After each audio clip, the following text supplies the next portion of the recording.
В Ингушетии есть одна старинная крепость, которая хранит множество легенд. Она зовется Вовнушки.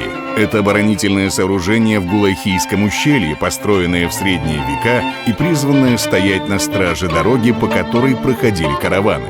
Именно здесь, в горном ущелье, пролегала часть Великого Шелкового пути. Говорят, место для башен ингуши выбирали, проливая на землю молоко. Если молоко не примет земля и оно не впитается, значит, это надежное место для строительства, и тут и быть месту крепости. Вот уже 500 лет на скальном утесе высотой в 100 метров высится замковый комплекс Вовнушки, родовая колыбель Тейпа Оздоевых. По преданию, возвели это чудо каменного строительства всего за год, а иначе было нельзя.